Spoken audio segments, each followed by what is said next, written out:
Cool. So just a bit of housekeeping. If those of you that are watching can make sure that your microphone and video is off and stays off throughout, that would be brilliant. My name is Tash. I'm one of the co-founders of Future Frontline. And yeah, just going to quickly introduce you to Future Frontline and then we'll get on with the event. So as I'm sure you know, Future Frontline is present on all forms of social media, and we've got a website, and we're encouraging aspiring current healthcare students as well as healthcare professionals to write blog posts for us, whatever you think would be interesting or useful to inspire healthcare students. It's just admitting people into the session.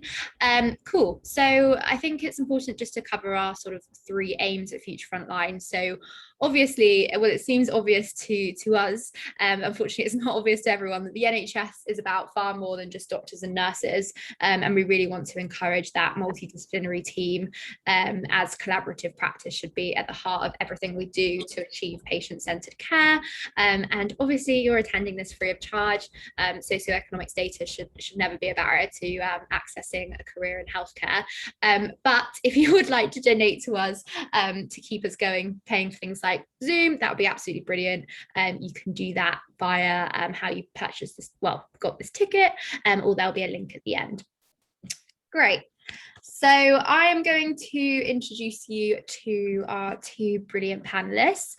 So we've got Becky, who is a qualified speech and language therapist, and we've got Abby, who is just coming to the end of your first year. Yeah, that's right. Yeah. But would you guys like to introduce yourselves a little bit more, Becky? Would you like to? Yeah. I'm Becky. I'm a speech and language therapist, and I have been for the past 7-ish years. I graduated from Birmingham City University in 2014. I took my first job working with children in a community clinic and in schools, but then very quickly realised that wasn't what I wanted to do from a speech therapy point of view, and moved to work on hospital wards with adults who've got problems eating and drinking. So I've been working with people with swallowing difficulties for the past 6 years, and I'm currently working on a project that is going to look at ways we can increase student placements across the Black Country patch, which is in the West Midlands, for those of you who aren't familiar with the area. But yeah, so that's what I do. Great. Thank you so much. And Abby? So I'm Abby. I'm in my first year doing speech and language therapy at the University of Sheffield. Strangely similar to Becky, I had a real interest when I joined the course, like a real interest in working with children, but just literally from the first semester, I've really developed an interest in dysphagia, so eating and drinking and swallowing. So I'll be working towards that in my second year, and that's about it, really. Oh, perfect. And so I guess a good place to start is to ask you both why you decided to go into speech and language therapy. So maybe Abby, you could answer that first. So I always knew I wanted to do a degree in healthcare. I just wasn't really sure what. And then I can't actually remember how I discovered speech therapy, but when I did, I just knew it was a perfect blend of sort of looking after people, caring for people, but also kind of bringing in like my interests from A level, so English language, linguistics, science. So it was kind of just the perfect combination, really. And my sister, when she was younger, had speech therapy too, and I remember it really vividly. So I was just, I just thought, that's the perfect degree for me. Great. Yeah, I love that. I love how you started speaking about the like English literature side of things, because I remember I had quite a lot of friends at school who were like, but I'm not just sciencey and I'm not just like humanities. And Becky, why did you decide to become a language therapist? Very similar to Abby, really.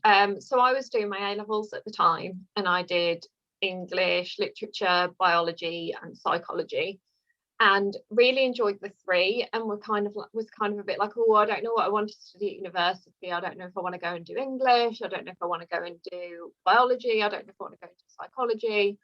And it was actually my mum, and I don't really know how she found out about speech and language therapy, because she works for Marks and Spencer's, so she doesn't, like, her background isn't in healthcare or anything like that, but she found it and said, oh, you should really look at this. I think this would be something that would be really good for you, because it blends that kind of English and language side of things, a little bit of the psychology side of things, and also brings in that science side. And I was a bit like, being 16, 17 at the time, was very much like, oh no, I don't think I want to do that. And then came back to trying to decide what I wanted to do, and ended up looking at speech therapy sessions on YouTube, and watched a few sessions with children, watched a few sessions with adults, and was like, actually, I think this is something that I could see myself doing. So yeah, that's how I found speech therapy and why I decided to be a speech therapist. Amazing. And then I suppose it would be good to kind of get like a dummy's guide to speech and language therapy, and maybe you could kind of tie in kind of a typical day in your life as a speech and language therapist, and yeah, just a really idiot's guide to what you guys do. So Becky, maybe you could answer that first, please. Yeah, so when I'm in my normal job, when I'm not doing this project, like I said, I work on hospital wards. So my day usually starts about 8 o'clock. I get into work, where my patients are, if I've had any new referrals in.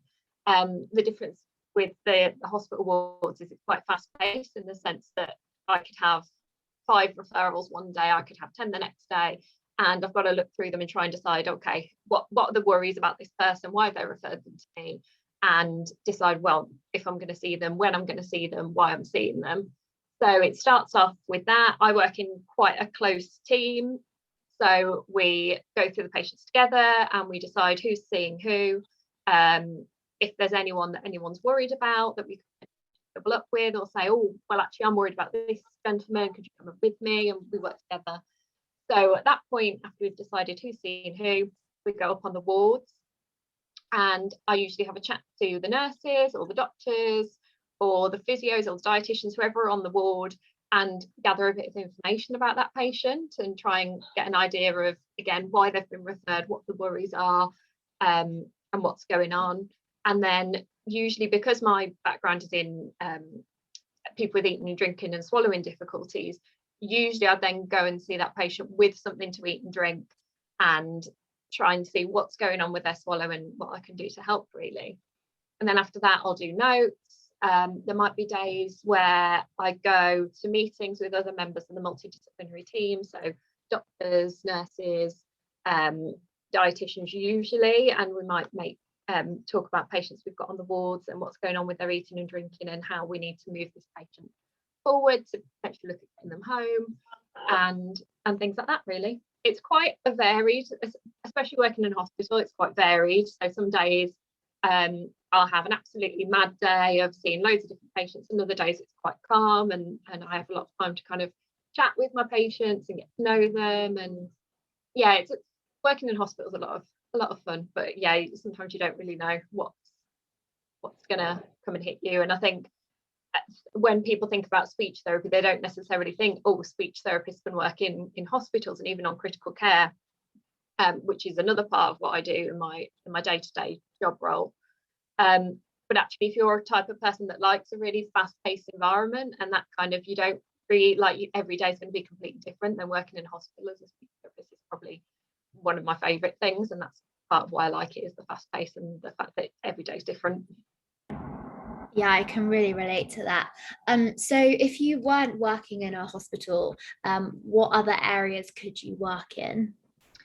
So, like I said, my first job was in community, working with children in a community setting. So similarly, I'd have days that were very set and rigid, and other days that were a bit more flexible. So one day I might have been having children come into my clinic who've got maybe problems forming certain sounds, or are having trouble kind of putting 2 or 3 words together, or things like that. And I'd kind of work with them and their parents to try and encourage development of those things that they're missing. And then other days I might be going and seeing children in schools or working with the teachers in schools to try and get programs in place for students that are in the schools, really. So that's how it used to work when I worked in paediatrics and with children. In terms of adults, it might be that people might work in an outpatient clinic where people come and see them for all manner of things. So it could be this person's had a stroke and they've got communication difficulties after a stroke, or it could be they've got a problem with their voice, so they could be seeing someone for their voice, or similarly to me, they could have problems with their swallow. But as you can imagine, there are some people, especially in the adult population, especially with people who've had strokes or they've got dementia or neurological conditions like Parkinson's disease or MS, it's not always practical to have them coming into a hospital setting or like an outpatient clinic setting. So you might go and visit them in home, like at their home where they live, or with some people, say if they've got learning disability, it might be that you go and see them at a day centre that they usually go to, or it might be that grandma usually helps out and looks after them, so you might go and see them at grandma's house versus at school or something like that. Perfect. So really, really varied, which is great. If you see me looking to the right, by the way, I'm just monitoring my 9-week-old puppy. I'm not disinterested. And Abby, what kind of, I guess it's been a very strange year, especially to start during COVID, but what's a typical week? Maybe do you have any placements? When do you start them? Yeah, talk us through life. This year has been really, really, really different. I was obviously expecting quite a lot of placements. The way it works at Sheffield, different universities do it in different ways. But the way it would work at Sheffield was we would have sort of 2-3 afternoons a week on placement. But I've actually only had 2 placements this year, all probably adding up to about 10 hours. So it's difficult to tell you the typical, day in the life of someone on a placement at the moment. But I think about I think most people in first year, well for me, I kind of had 2 to 3 lectures a day in the beginning. And most of the modules are basically just like the foundation. So say for a typical day, I would have something like biomedical science, which is obviously learning about the scientific parts of the brain, the larynx and the pharynx and things like that. And then an hour later, I could have a lecture on sociology and how people's socioeconomic status affects their treatment, things like that. And then I could have a lecture later on about you as a healthcare professional and all the qualities you need and developing those qualities. So it's really, really varied, and that's what I love about the course. Every lecture that you will have and every module is so different. So you are kind of like thrown around in different places, and I think you need quite a good organisation, because you are going from like a really scientific lecture to a really psychological lecture, and you've got to have everything separated and in good folders in your laptop or whatever. But yeah, it is difficult to give you a typical day. I've only had online lectures, so I haven't had the experience of travelling to uni, travelling out of uni. I had a really good placement with children actually, and I can go through that if that might help. So I'd wake up at 6:30 and I'd travel into Rotherham. So I'm in Sheffield, so it's about an hour's journey. So I'd have to catch a bus and then another bus, and then walk to it was basically a healthcare clinic.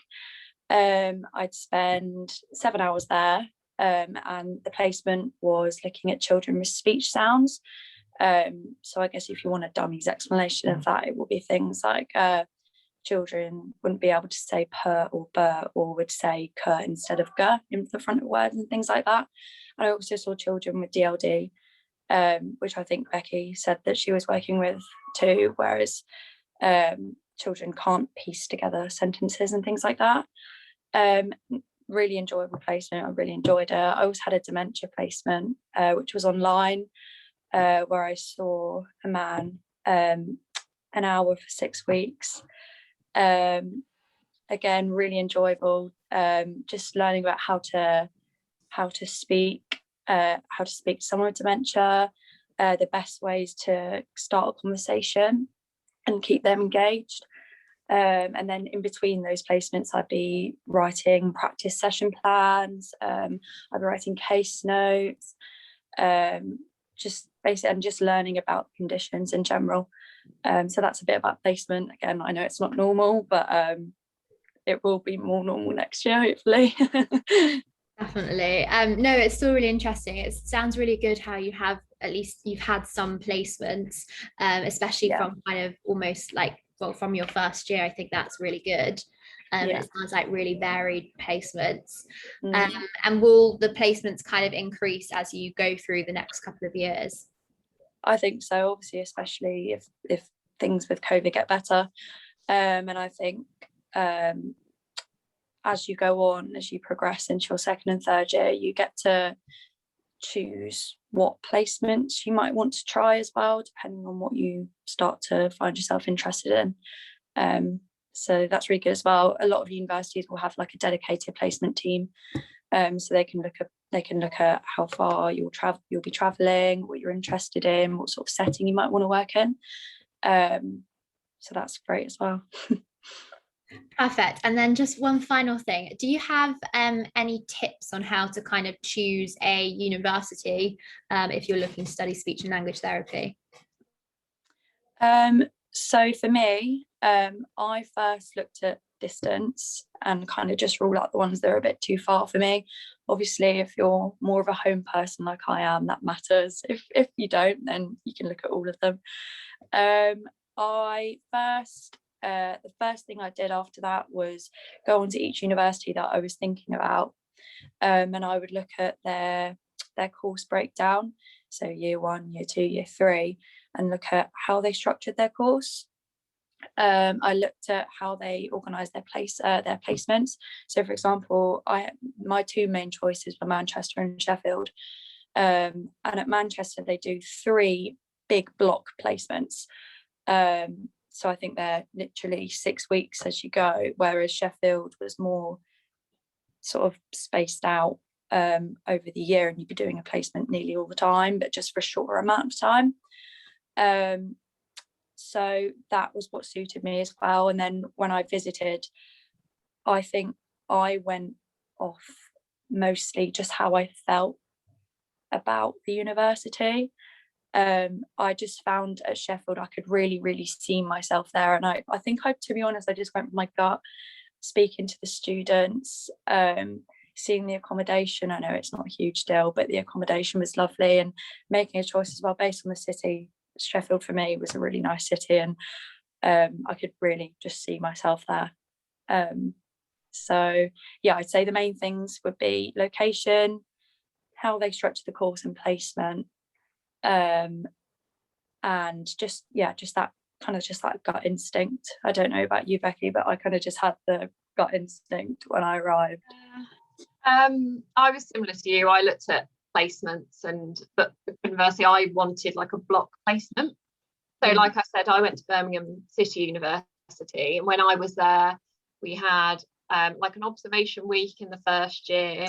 We had a block placement of 8 weeks in the second year, and then a block placement of 16 weeks in the third year, which has now gone down to 12 from what I remember.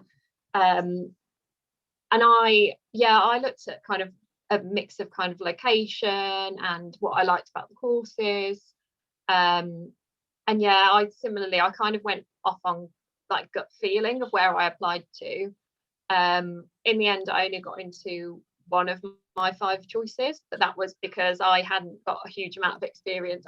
Like I said, I was 17 when I was applying, so I didn't have, I decided quite late that I wanted to go into speech therapy, so I didn't have probably as much experience as some other people when I was applying. So people who might have the opportunity to shadow a speech therapist, or have more opportunities to work with children or work with adults who've got who've got the conditions that speech therapists see. So in the end, my decision was made for me essentially, because I only got into the one, but I was really keen on Birmingham City when I applied, because I liked that block placement model, whereas other places I applied did, similarly to Sheffield, have that kind of, you're there kind of a couple of days a week or once a week or an afternoon a week, whereas I kind of wanted that opportunity to kind of be stuck in and just kind of like have it as a normal working week, if you know what I mean. Yeah. Perfect. Sorry, I had to run off and get my puppy from stopping the meeting his own poo. It's so gross. Oh, lovely. So he's just going to join here now. So Becky, I was wondering whether you could kind of talk us through what are some, I mean, both of you, so kind of what are some key skills that you need to be a good speech and language therapist? So kind of things that the students can like reflect on in their personal statements. I think the big one is the obvious communication skills one. As a speech therapist, you're going to come across people from all walks of life with all different kinds of backgrounds, conditions, people who might not speak the same language as you, and it's having really robust communication skills and the ability to be really adaptable and think on your feet, I think, is a really, really good trait to have, because sometimes you go and see a patient and you've got all the best laid plans in your head and you're like, yeah, I'm going to go and do this with them, and you go there and they either don't want to do what you thought they wanted to do, or their communication issue might be more severe than you thought it was, so you do have to kind of be adaptable. So for me, the two big skills, and the skills that I try and instill in students when I have them on placement with me, would be really good communication skills and the ability to kind of think on your feet and deal with stuff that might be literally thrown at you, although sometimes that happens, but we won't talk about that. Just deal with kind of things that might come out a bit out of left field, and just being adaptable, really. Perfect. I think maybe focusing more on being a student speech and language therapist. I'd say organisation. There is a lot of content. I think the course actually used to be 4 years for a lot of universities, and then it was taken down to 3 years. So it's a lot of content compressed into 3 years. So my advice with that would be have separate folders, make sure you're filing your notes properly, make sure that you're thinking about your revision in advance, so making sure that you've got your notes, and you're thinking ahead on how you're going to revise for those exams, whether you need to make flashcards, whether you're going to need to make mind maps, things like that. I think, as Becky said, flexibility. A lot of things change. So when I was doing my first ever placement with my client with dementia, sometimes I'd go on to the call and he really wouldn't be interested in what we'd had planned, and again, like Becky said, you just got to think on your feet, and find something new, or pull up something on the screen that's new to talk about. So for me, organisation and flexibility, and then just to talk about personal statement as well. And getting those skills into your personal statement. I think my main advice for that would be talk about a skill that you think you've developed, and then don't just leave it there. I would then discuss and explain how you've developed that skill. So was it working with an SLT and watching a client and gaining understanding, or was it a situation that you face, a difficult situation in your life that you've developed skills from? Is it working on a team? So a good example of that would be saying that you're good with teamwork, and then you can talk about something that you're doing in school, whether you're in a band or a choir, or working together in a class, helping other people revise, things like that. So it's not about just talking about the skills that you've got, it's proving that you actually have them and how you've developed them. One thing that stuck with me that my teacher always said to me is, every line in your personal statement, because you don't get many, every line has to have a function and proof that you're the right person for the course. So I would kind of identify those main skills that you want to show off, and then the proof of how you've developed them. I think I think that would be great for my personal statement anyway. So I think that's really good advice. Yeah, I definitely agree with you. And so you kind of mentioned about teamwork. So maybe I'll ask Becky this first. What members of the MDT so the multidisciplinary team, do you work closely with? So for me, because I work in a hospital, like I said, I work very closely with doctors and nurses who are looking after the patients that I see. Because I can get information about that patient's background or what the concerns are, and also like feeding into things like, how are we going to get this person out of hospital? What's the overall plan for this person? Are they, are we looking at a person who's going to make a complete recovery, or are we looking at someone who might need a more kind of long-term care or rehab, and what we can do with that? I also work very closely with physiotherapists, so not only for the obvious reason of getting people mobile or set up in a good position or in a chair in a good position, but physiotherapists also look at people's chests and their lungs and their breathing, which, as you can imagine, is very important, not only for your communication but also for your eating, drinking and swallowing. So what I always say to my patients is, you can't breathe and swallow at the same time, because that's when it all goes down the wrong way and it goes pear-shaped and you end up coughing up a lung. So all of those things tie together. So that's how I work very closely with physiotherapists. Similarly, I work very closely with occupational therapists, because they sometimes work on people's feeding skills and their ability to safely feed themselves, whether that be through using like adapted cutlery or like special cups and other utensils.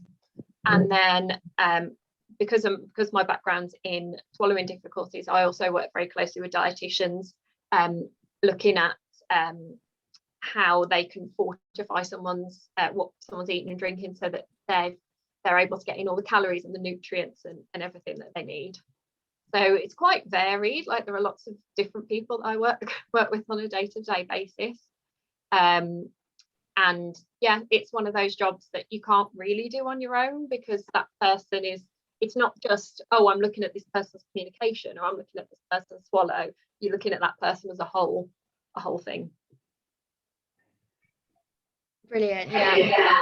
Interesting. Especially because I've done a couple of these sessions with occupational therapy and dietitians, and they all speak about speech and language therapists. Well, it'd be really bad if they didn't, wouldn't it? So it's good to know it's mutual.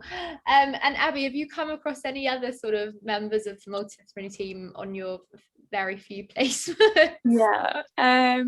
With my placement with speech sounds, I had a lot of time listening to my practice educator on the phone, with parents, teachers, teaching assistants, and I was quite surprised at how in-depth the conversations were.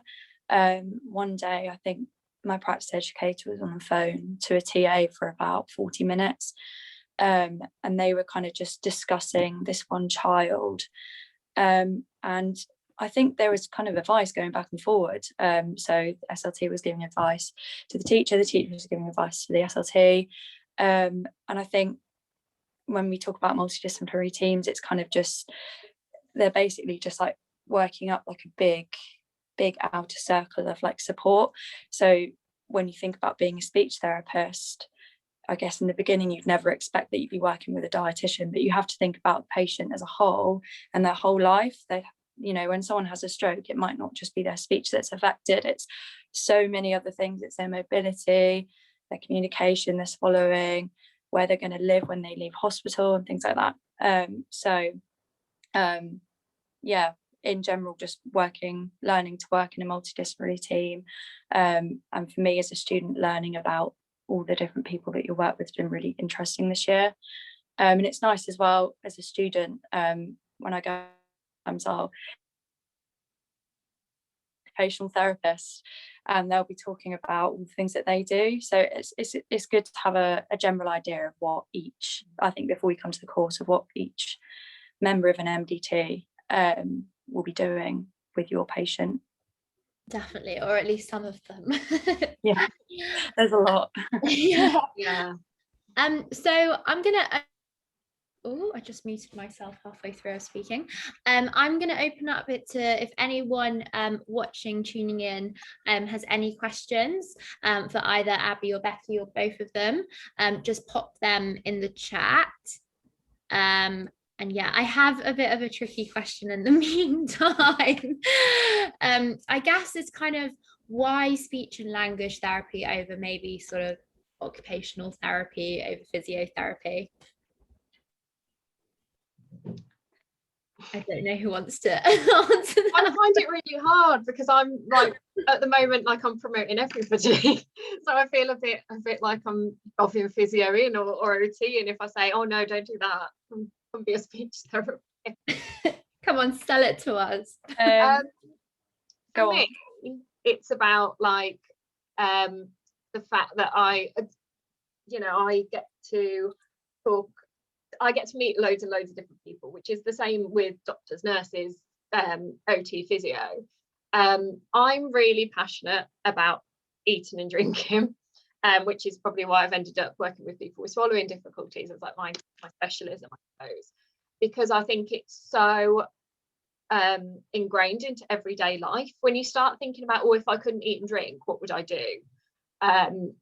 Like I did some work with Birmingham City University, which is my local university and where I take students from when I have them on placement with me, where we did like what we call like a simulation, which is essentially like a role play. So the student kind of took the role of a speech therapist and I took the role of a client who had swallowing difficulties.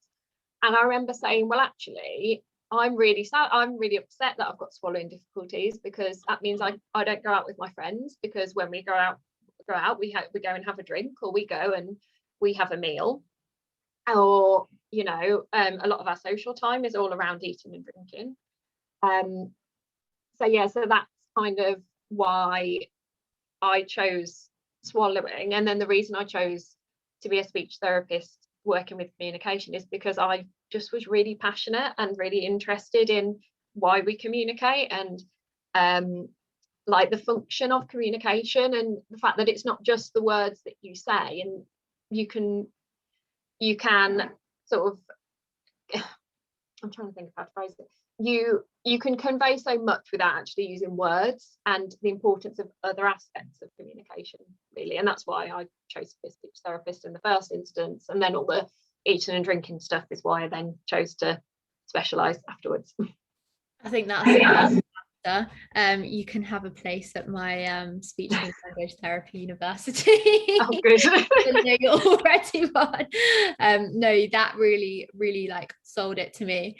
Yeah, especially when you said about our social life being surrounded by eating and drinking. Yeah, that would be really miserable for me. I was having a full-on breakdown about how I could go out with my friends, and I was like, it's not even a real, like, it's not actually me. It's not a real person. It's not actually me. But yeah, really sad. And Abby, do you have anything to add to that? I think I don't know how to sell it. I love the course, but it's really hard when you've been doing it for a year to sell it again. I would say if you're interested in anything to do with English, linguistics, literature, anything about spoken word, like drama, mental health, then SLT is just the perfect degree. I think one thing that I'd want everyone here to like have, remember is that communication is everything. Just like Becky said with swallowing, eating and drinking, that's such a big part of our lives. It's such a social part of our lives, and so is communication. I mean, that comes into making friends, it comes into your education, your well-being, everything. If you couldn't speak or you couldn't communicate, then what would you be? Think about that. And being a speech therapist is about giving that ability back to, or just giving that ability to someone. That's great. I think that's a really good answer as well. No, honestly, you guys have like pinpointed, SLT to me. Especially like, communication is just so important. I guess when we are able to communicate, it's something that we potentially take for granted a little bit. So we've had a few really good questions come in. So the first one from Kate saying, what would you say is the most challenging aspects of the job? So maybe that's one for Becky, and then there's some more sort of centered ones. I think for me, it comes down to the fact I work in a hospital, and I think the most challenging part of the job for me is dealing with some of those quite difficult situations, or those sad situations. And it sounds really sad, but I really like working with people sort of at the end of their life. Before I started university, I volunteered at hospice, and actually making someone comfortable and working with them and looking at kind of what they want and what means a lot to them is a really rewarding part of my job. But sometimes I can imagine that if you're not, if you're not used to dealing with people who are very, very sick, which sounds daft when you say, oh, I work in a hospital, I deal with people who are very, very sick, but I don't think we always think about how ill some people can be. It can be quite challenging, especially when I'm working on critical care. I remember the first time I went on critical care just being like, oh my God, these people are so poorly, and there's machines beeping all the time, and it's so fast-paced, it's not going on. For me, the most challenging part of my job, I think, is sometimes dealing with those more difficult situations. But I think that is also one of the things that is the most rewarding. And then another part that I think is also quite challenging for me is sometimes working with that patient. So when I'm saying, oh, I want to know what means the most to them and what they want, sometimes when that view that patient has and what means the most to them isn't necessarily what you think is the best thing for that person, and it's trying to manage those expectations and come and meet in a middle ground, or even you kind of going, okay, let's work on what you want to work with. And I think that is quite challenging, especially when you first start, is that kind of like, well, I'm the professional and I know what I should be telling you, when actually that means absolutely that's not something that person wants to do. So those kind of managing those kind of things are probably the most challenging, but equally the most rewarding and what keeps it interesting. I think that is amazing. I'm a medical student, and I think in the sort of doctors are really far behind like the rest of the MDT, in the sense that we're only just sort of starting like proper patient-centered care and like getting over this idea that the healthcare professional, the doctor, knows what's right for the patient, and actually, we know ourselves better than anyone, even if we've studied a degree sometimes. So I think that's a really important, but equally very challenging thing to do. So Susan has asked about sort of work experience, which maybe Abby, you could kind of help with. I know that getting sort of in-person work experience this year is super, super challenging. But if there is anything maybe you could share, or sort of, books, podcasts, anything so work experience, I think, is important. First of all, to say work experience is anything that helps you find out about that degree or job. So we're hoping that this event will provide you with a bit of knowledge, but don't feel like you absolutely have to get like an in-person placement. I don't think any degrees will require that this year, because we've been in lockdown most of the year. So it's just finding out about the role, what it involves, making sure you know all the lovely sides of it and all the not so nice sides of it, and being ready to really wanting to take on that challenge. But sorry, I'm rambling now. Post-work tiredness is kicking me in. Abby, stop me rambling. I would say one website that I've been in love with is Future Learn. It's basically got snippets of modules of courses at university. So I did one, I think it was on swallowing from the University of East Anglia, and it's kind of like you do like a couple of hours a week, just learning about a specific module. And one, I think that's really good because you can kind of make sure that the stuff that you want to do is right for you, but also you can definitely talk about it in your personal statement. I don't know what's on there at the moment, but they have lots and lots and lots in healthcare for you to have a look through. I think in terms of the actual work experience, for me, I've desperately tried to find some placements this summer. And the things that I've learned from trying to get that is it's about who you know. So my mum put a post up on Facebook saying, does anyone know anyone who knows anyone who knows anyone that can get my daughter some experience? And I had a few things come from that. And then I've also been looking at volunteering, so going on Indeed, I think it's quite a popular website. I'm sure there's other good volunteering websites, and just looking at anything slightly healthcare based. So I've just got a volunteering job in my local hospital. It's not particularly anything to do with SLT, but it's going onto wards, chatting to patients, getting things that they might need, and that just gives you like a good experience and a good thing to put in your personal statement to say that you've had experience building rapport with patients, and that is a skill that you need to do when you're an SLT. So yeah, just getting that sort of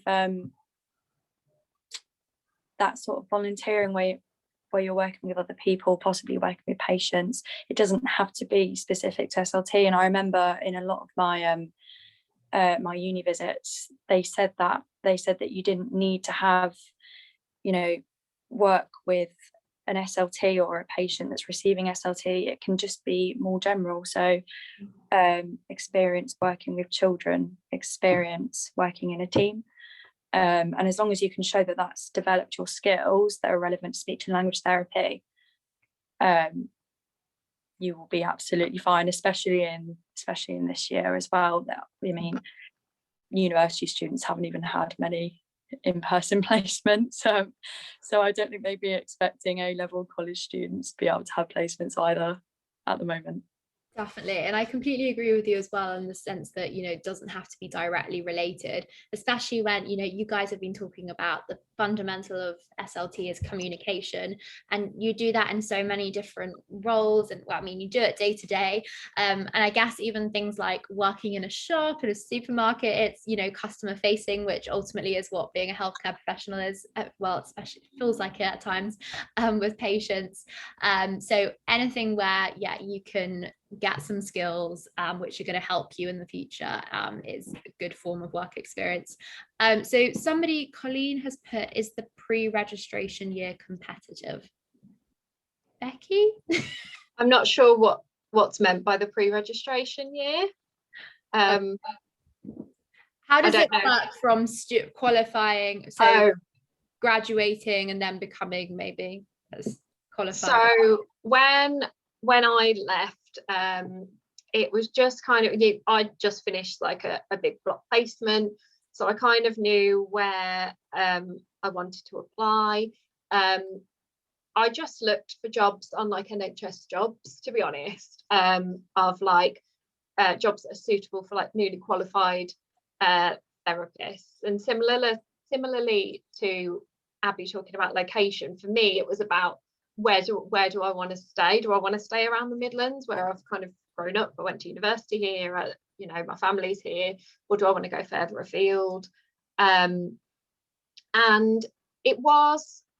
it's similar to a lot of jobs in the sense that you're never going to be the only person applying for a job, but it's just about kind of making sure using those skills that you've learned already by applying to university and things, and applying those to when you're applying for jobs. I got a job fairly easily, although I graduated in 2014, so it was a little while ago, but most of the graduates that I know that are graduating now, most have got jobs and are moving forward. So like I said, you're never going to be the only person applying for a job, but it's not like you're going to be out of work for a long period of time or anything like that. But it's also, like you guys have said already, it's talking about those skills that you have that aren't necessarily speech therapy related.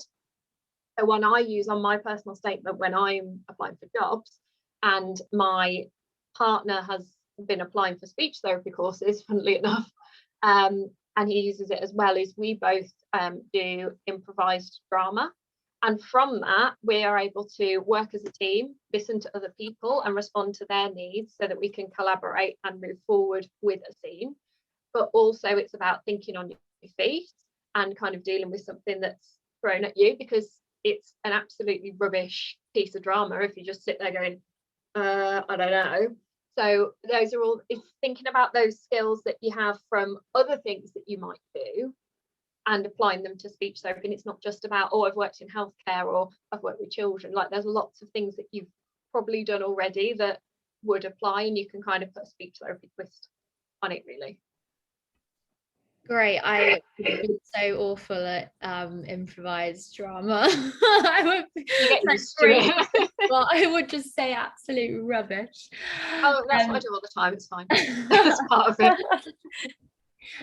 So I think the final question from Kate. So in university, how you assess throughout the course, I guess this will be very dependent on each university, and something to definitely read on websites. And what sort of things do you learn during the first year as foundations? I think Abby has kind of covered that, but maybe Abby and Becky can both sort of share how you are and how you were assessed at uni. Maybe Becky, how have you been obsessed? Sorry, I meant to say, Abby, how have you been assessed this year?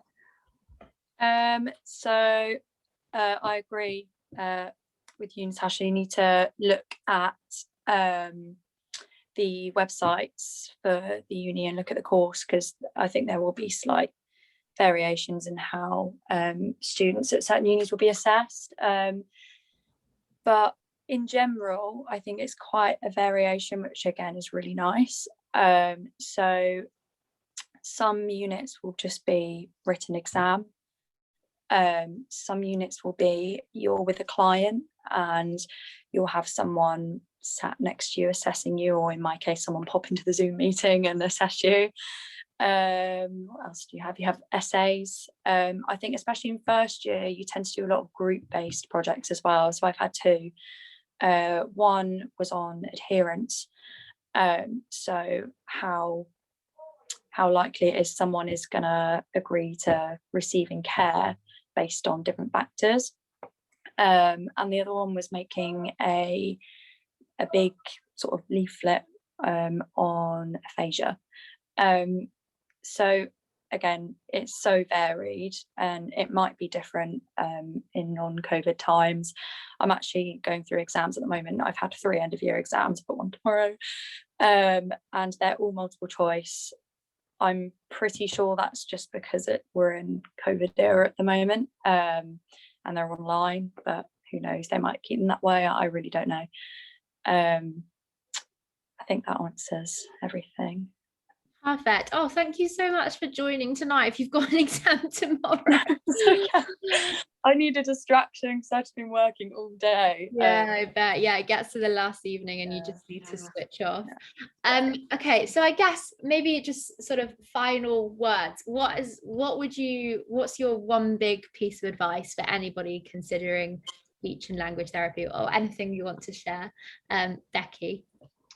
I think I've kind of said it already, is don't underestimate the things that you've done already that you might not necessarily think, oh, that's related to speech therapy, because a lot of things are, and include those in your personal statement, because if there's anything that you've done that's a bit unusual, it does make you stand out from the crowd, and even just kind of have an idea of the breadth of what speech therapists do, because we've kind of spoke about, I mean, I've spoken a lot about working in a hospital, but there is so much that speech therapists do and different areas that people work in. So some people work with children, some people work with people with autism, some people work with people with learning disabilities, or some people work with singers, some people work with people after a stroke, and just kind of get an idea of what areas are, what areas you could work in, and don't kind of pigeonhole yourself too early, because both Abby and I have said that, when we started, you go in thinking, oh yeah, this is definitely what I want to do, and I know full well that if you'd have told me when I started the course in 2011, if you'd said you're going to be working with people in a hospital with swallowing difficulties, I would have gone, no, that's not what I was gonna what I think I want to do. I don't think I like the sound of that. And actually it's the area that I really, really like. So don't pigeonhole yourself too early, and just kind of leave yourself open to lots of different things, because the work of a speech therapist is so broad. Definitely, I think that's a really good advice, to be open-minded, especially as you sort of go on different placements. You'll definitely get more of an idea, I think, no matter what healthcare degree you study. And Abby, any final words of wisdom? Yeah, I just wanted to backtrack quickly, actually, just to the work experience part. If you're at a school, a college, a sixth form, most of the time there'll be a like a special educational needs department in the school, which is normally out of control because there's so many students needing tests and things like that. I would maybe offer to volunteer there, because they will probably always need your help. So that's another thing that you might want to look at for experience. And final words, I would say one thing that I've learned from applying to the course and starting my first year is just keeping up the belief in yourself. There's going to be times where it's going to be really, really difficult, and you're not going to understand something, or you might feel really lonely when you're not at home, things like that. Just keep going, believe in yourself, remind yourself why you're on the course. There's so much on TV, iPlayer, about healthcare, people's lives after they've had strokes, parents looking after children with autism, things like that online, on iPlayer and things like that. Just helps you remind yourself why you're doing the course. So when you're really stuck on the 12 cranial nerves in your body and you really just want to cry about it, you then go and look at how life-changing Makaton or PECs can be on a child with autism or a learning disability, and you remind yourself, that's what I'm doing it for, that's what I'm learning the 12 cranial nerves for, that's what I'm slaving away for, and that's really got me through this week of exams as well.